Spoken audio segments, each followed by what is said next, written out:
Korean national team head coach buo ang tiwala kay Carl Tamayo at Kevin Kembao patuloy ang pagligaw ng mga Korean ball clubs. Gagawin ng lahat upang makuha lang ang Jokic ng gilas.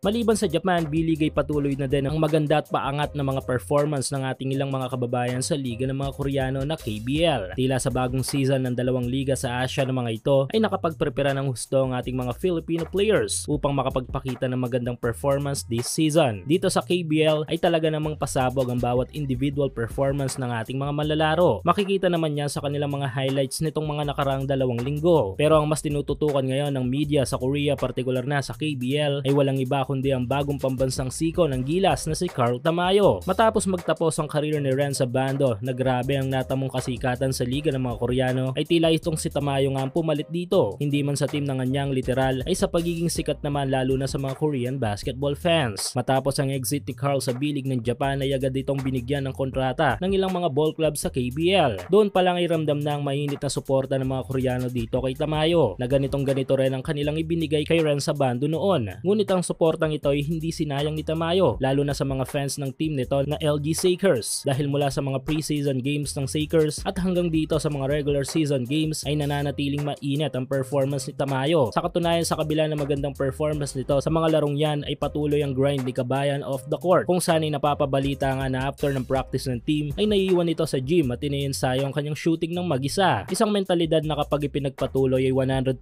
na magbubunga ng magandang bagay. Kaya naman hindi lang ang mga Korean fans ang sumusuporta kay Tamayo sa Korea upang mas maging maunlad pa ang laro nito, dahil even nga ang Korean national team head coach na coach din nila sa LG Sakers na si Coach Cho Will-sung ay sumusuporta dito, dahil ayon sa mga reports ay malaki daw ang ibinibigay na tiwala ni Coach Song dito kay Tamayo upang ma-maximize talaga nito ang kanyang full potential sa game. Ongoing pa rin ang up to 6,000 pesos bonus na ipinamimigay ni 1x sa inyong first cash in. Hulaan kung sino ang mananalo sa laro sa PBA, NBA, FIBA o sa kahit anong liga ng basketball sa Asia. At kung tama kay magkakapera ka, kaya i-click lang ang link sa ating comment section at ilagay ang promo code na makikita nyo sa ibaba ng screen.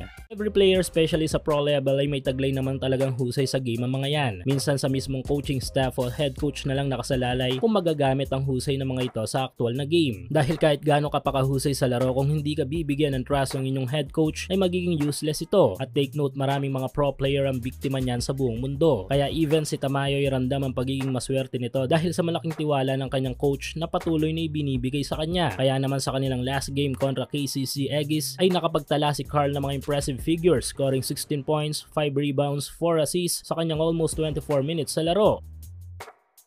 Samantalang Nikola Jokic ng gilas naman na si Kevin Kembao, patuloy ang pagligaw ng mga Korean ball club sa kanya. Tila ang pagtatapos na nga lang ng stint sa kolehiyo ng UAP MVP ng DLSU na si Kevin Kembao ang inihintay ng ilang mga ball club sa KBL para makapaglatag ng mahirap tanggihan na halaga para maidala sa kanilang kupunan. Last season pa kasi nang napapabalitang nilalatagan ng offer si KQ ng mga Koreano upang makalaro sa KBL ng Korea. Ngunit bigo nga ang mga ito dahil mas inuna ni KQ ang legacy sa kolehiyo kaysa sa kita mula sa kanilang mga offers. Pero matapos ang season na ito ng UAP, kung saan ay posibleng muling mahirang na MVP si KQ, ay may maliwanag na vision na sa KBL na natin ito makikita maglalaro. At kung magtagumpay kung sino mang kupunan na makakuha dito, ay tiyak nakakaabangan na magiging tapatan nila ni Carl Tamayo na parehong mainit sa mga Korean basketball fans.